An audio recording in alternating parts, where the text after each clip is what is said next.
cilësohet si një ndër këngëtarët më fashionista të estradës tonë. Edhe pse ka munguar skenës muzikore për afër 2 viteve, ajo gjithmonë ka gjetur mënyrë për të qenë pranë adhuruesve të saj nëpërmes rrjeteve sociale. Në vazhdim e ndjekim bashkë një material për këngëtaren Jonida Maliqi. Se si kush është bërë ajo, e shohim tani. Ladies, what's up? We got Jonida in the house. Më them që kishte ikur deri diku dëshira ose nuk isha inspirim dhe mendoj që çdo artist ka nevojë për kohën e vet.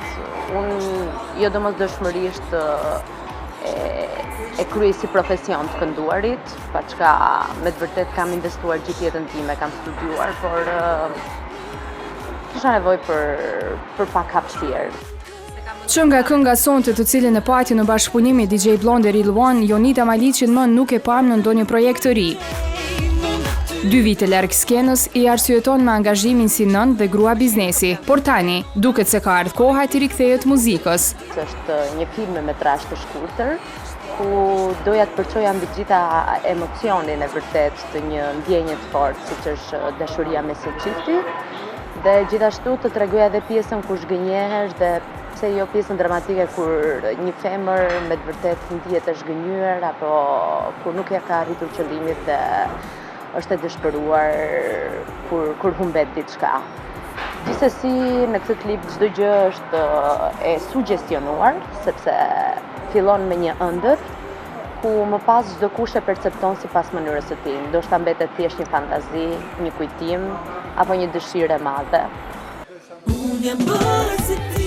Jam bërë si ti e punuar nga Flori Mumajesi, ishte menduar qysh në tetorin e shkuar, por fati i kësaj kënge deshi ta rikthej atë në fund të korikut.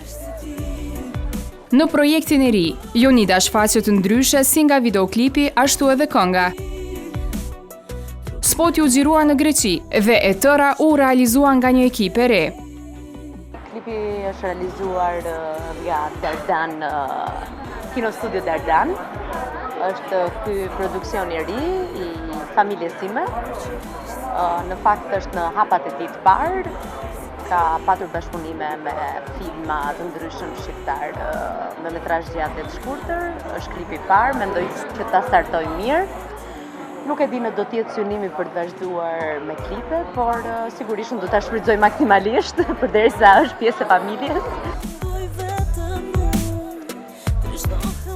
Gjatë kësaj pauze, e që njëheri t'i bien muajt e nxehtë dhe më fitimprorës, ajo nuk që e angazhuar pas mbrëmjeve e koncerteve, si që janë pjesa më e madhe e artistëve shqiptar. Nuk e kam bërë dhe më parë, nuk e kam ushtruar si profesion, sepse vetë brezi im, mund të them, ose vetë jeta ime pati këtë lloj rrugtimi. Mbarova studimet për kanto klasike, më pas krijova biznesin tim, këndoj, marr pjesë në festivale, por nuk është e ushtroj si profesion për të qenë në aktivitete ashtu sikur se bëjnë gjithë kolegët mi. Duke qenë dhe një familjare, sigurisht që kohën e kam shumë të limituar. E mungesën nga këto evente, Jonida shfrytëzoi t'i përkushtohet e tëra djalit të saj tashmë 3 vjeçar, Danit. Nuk kam provuar të kem vajzë, por kam një djalë që është një mamone, mund të them, i cili është shumë i dashur, edhe kemi ato momentet tona të dashurisë, ku vetëm puthemi, gushemi, përqafohemi pafund.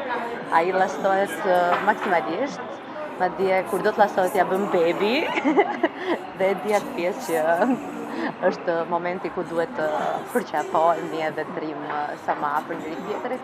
Është një marrëdhënie shumë e bukur, tani është 3 vjeç e gjysmë, është momenti ku ka filluar të flasë, tani reagon shumë bukur dhe është dashuria më e madhe në botë, vetëm kur e provon mund ta përjetosh, sepse me fjalë është shumë e pakët, është shumë e vogël. Dani do të vazhdoj të mbetet më i përkdheluri në familje, përderisa prindërit e tij ta sjellin edhe një tjetër antar.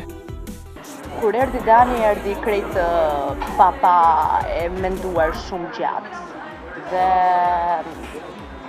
unë shumë gjëra e lënë në dorë Zotit. Mendoj që gjërat kur nuk bëhen me plane janë akoma më të bukura. Kështu që jemi të hapur kur të vi, sigurisht që do ta mirëpresim, por nuk më pëlqejnë formulat fikse kur të kthehen në detyra.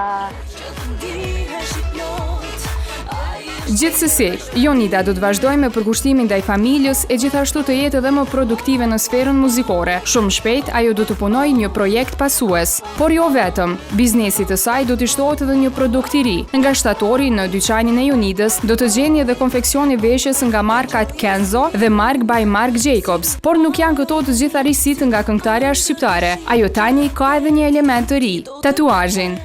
Dëshiroja shumë një tatuazh të bardhë. Në fakt, ky tatuazh është mandala.